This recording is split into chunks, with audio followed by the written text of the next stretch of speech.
Salam sejahtera. Salam sejahtera kepada Dr. Nazri bin Baharu.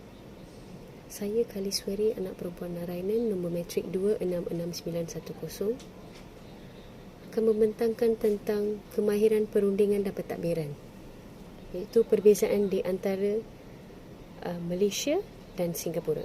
Ahli-ahli kumpulan saya adalah Jane Angelia, anak perempuan Josh, 265946, Munishwaran, anak lelaki Ganesan, 266955, dan Mira Kumari, anak perempuan Subramaniam, 265992. Pengenalan. Singapura adalah sebuah negara dengan 4.987 juta orang dan keluasan tanah dia adalah 710.3 km.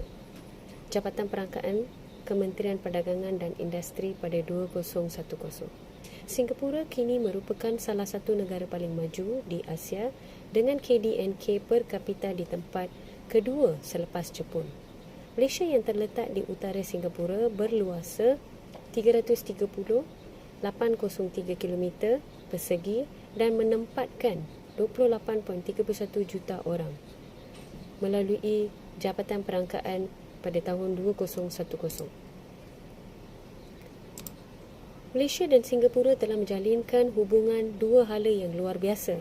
Hubungan yang kompleks dan saling berkaitan telah terhasil daripada lokasi geografi mereka, sejarah masa lampau, perkembangan ekonomi dan tradisi budaya mereka.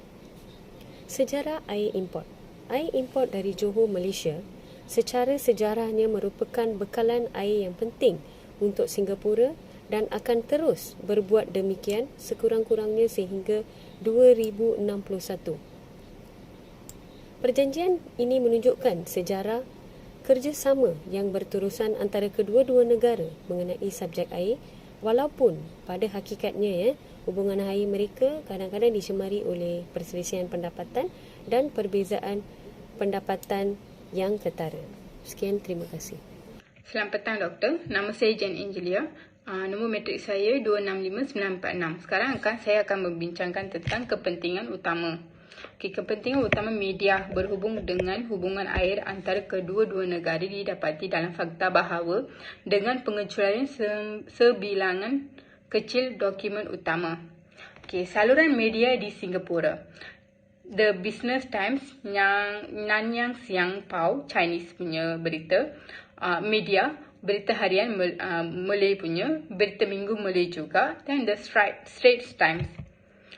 Media yang meliputi Malaysia termasuk bernama Mingguan Malaysia dalam bahasa Melayu, New Straits Times, Oriental Daily, News, Sinchu Daily, The Star dan Utusan Malaysia.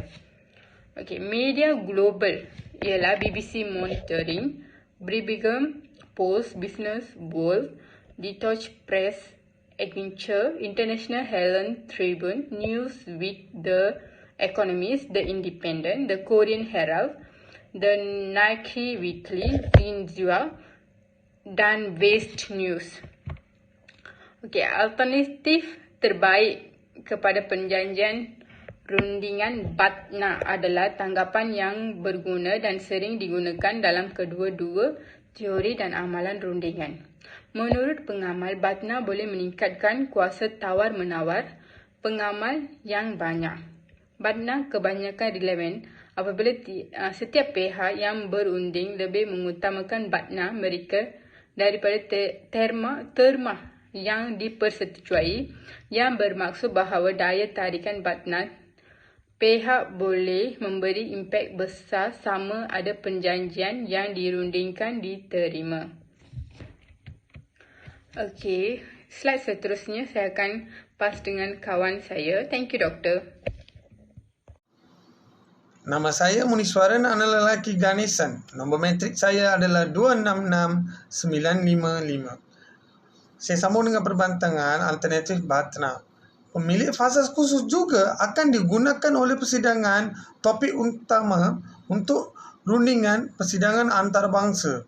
Prosedur ini mengurangkan pelbagai kemungkinan tindak balas atau formalisasi kepada satu yang boleh diterima oleh persidangan. Juli ini terhad kerana mengecualikan formalisasi yang tidak dapat diterima oleh peserta.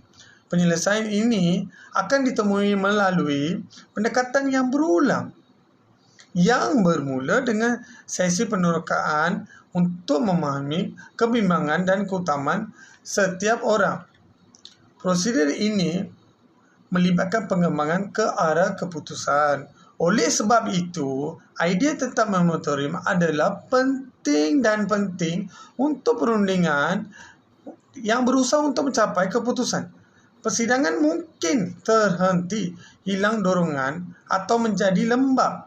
Beberapa perbincangan untuk meninjau semula isu yang dahului dipercayai dapat diselesaikan dan dapat memperoleh perbincangan atau rundingan. Rundingan atau tawar-menawar ialah cara diplomasi yang dijalankan setiap pihak dalam rundingan biasanya akan maupun lebih daripada yang mereka jangkakan akan diterima.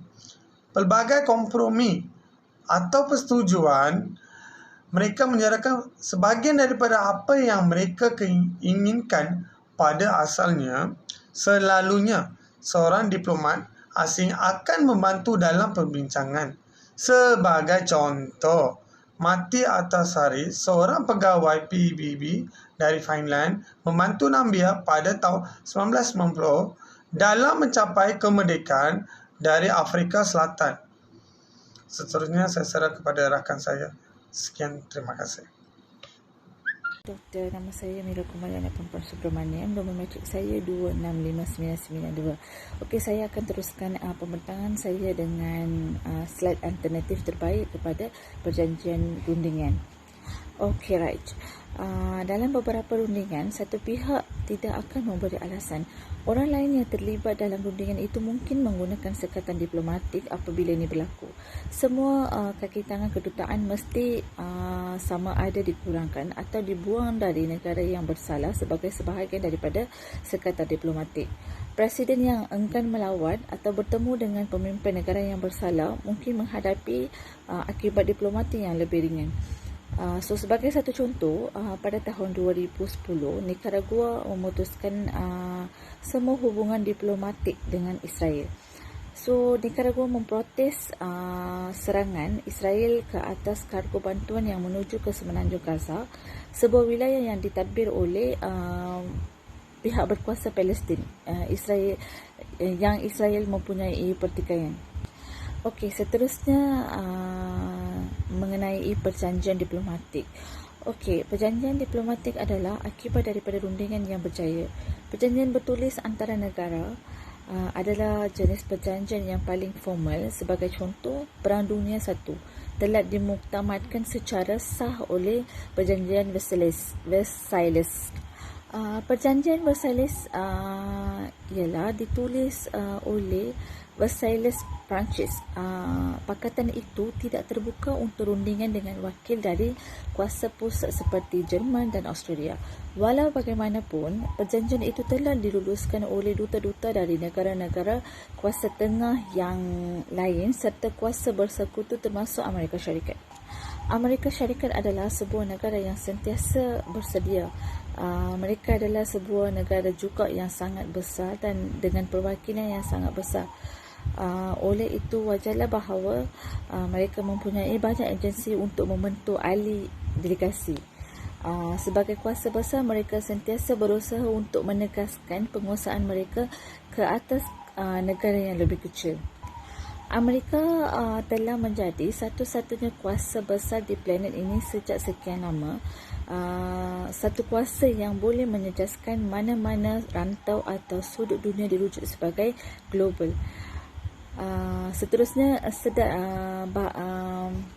mereka juga sedar bahawa apabila mereka berurusan dengan kuasa global, kekuatan dan kedudukan mereka di dunia ini tidak dapat terlepas daripada pertimbangan mereka. Kemudiannya dijangka berunding pada kedudukan yang sama. Selain itu, mereka mungkin cuba untuk kelihatan merendah diri semasa ceramah dan melayan semua orang secara sama rata, tetapi apabila penting mereka akan dapat berpentingan sendiri. Perundingan dari Amerika Latin kerap berkongsi penghargaan Jepun terhadap sensitiviti emosi dan mengutarakan pandangan mereka dengan kuat. Perunding Arab mungkin cuba mempengaruhi orang ramai dengan menarik emosi dan pengalaman peribadi mereka. Rayuan terhadap nilai yang dibuat oleh orang Rusia sebaliknya cenderung menumpukan perhatian semua orang pada konsep yang luas. Itu sahaja daripada kumpulan kami. Sekian, terima kasih.